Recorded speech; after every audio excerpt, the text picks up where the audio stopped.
একদা বনি ইসরায়েলের 3জন যুবক সফরে যাওয়ার জন্য রওনা করলেন। তারা অনেক দূর হাঁটার পর ভুলক্রমে একটি গুহার ভিতরে ঢুকে পড়েন। তারা গুহার ভিতরে ঢুকে যাওয়ার পর তাৎক্ষণিকভাবে লক্ষ্য করলেন যে গর্ত দিয়ে গুহার ভেতরে ঢুকেছেন সেই গর্তের মধ্যে উপর থেকে একটি বড় পাথর এসে গর্তটা বন্ধ হয়ে গিয়েছে।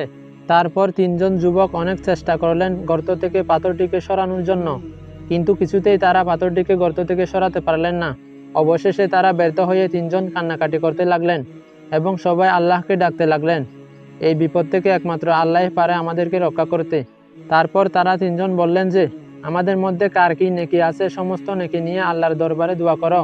যদি এই উসিলায় এখান থেকে আল্লাহ আমাদেরকে মুক্ত করে। তাদের মধ্যে থাকা একজন যুবক আল্লাহর দরবারে বলতে লাগলেন, হে আল্লাহ, আমার বাড়িতে বৃদ্ধ বাবা মা। আমি প্রতিদিন গাভী থেকে দুধ দহন করি এবং সেই দুধ আমি আমার স্ত্রী সন্তানদেরকে না দিয়ে প্রথমে আমি আমার বৃদ্ধ বাবা মাকে খাওয়াই, তারপর আমি আমার স্ত্রী সন্তানদেরকে খাওয়াই। একদিন আমি গাভী থেকে দুধ দহন করে এসে দেখি আমার বাবা মা ঘুমিয়ে পড়েছে। তখন আমি তাদের জন্য অপেক্ষা করতে থাকলাম, আর এইদিকে আমার বাচ্চারা দুধ খাওয়ার জন্য কান্না করছিল। আমি তাদের বললাম, আমার বাবা মাকে না খাওয়াইয়ে আমি কাউকে দুধ খাওয়াবো না। তারপর আমি তাদের জন্য অনেকক্ষণ অপেক্ষা করার পর অনেক রাত হয়ে গিয়েছে। তারপর তারা ভোর রাতে ঘুম থেকে জাগ্রত হয়। আমি ভোর রাত পর্যন্ত এখানে দাঁড়িয়েছিলাম। তারা যেই মাত্র জাগ্রত হলো তখন আমি তাদেরকে দুধ পান করালাম। তারপর আমি আমার স্ত্রী সন্তানদেরকে দিলাম। হে প্রভু, আমি যদি তোমার সন্তুষ্টির জন্য এই কাজ করে থাকি তাহলে সে উছিলায় আজকে আমাদেরকে তুমি এই বিপদ থেকে রক্ষা করো। ফরিয়াদ শেষে সবাই লক্ষ্য করল পাথরটি গর্ত থেকে অল্প সরে গিয়েছে, কিন্তু তখনও তারা বের হওয়ার জন্য যথেষ্ট জায়গা তৈরি হয়নি।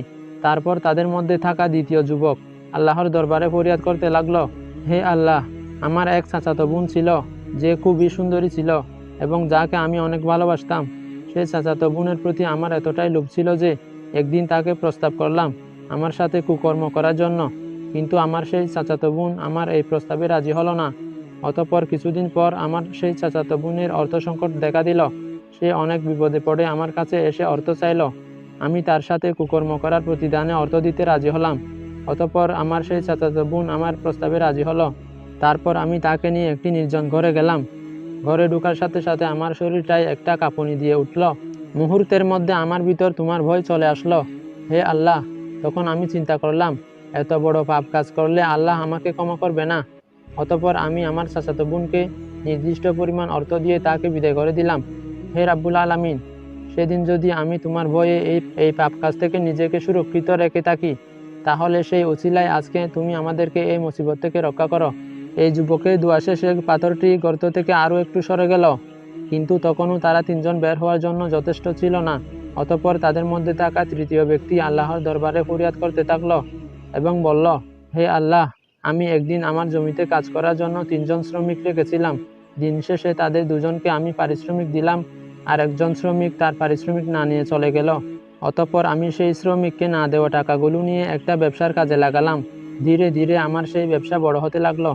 একটা সময় আমার ব্যবসা অনেক বড় হয়ে গেল এবং আমি অনেক টাকা পয়সার মালিক হয়ে গেলাম। একদিন সেই শ্রমিক আমার নিকট আসলো এবং বলল, হে আল্লাহর বান্দা, আমি তো সেই দিন তোমার কাছ থেকে কাজের মজুরি নেইনি।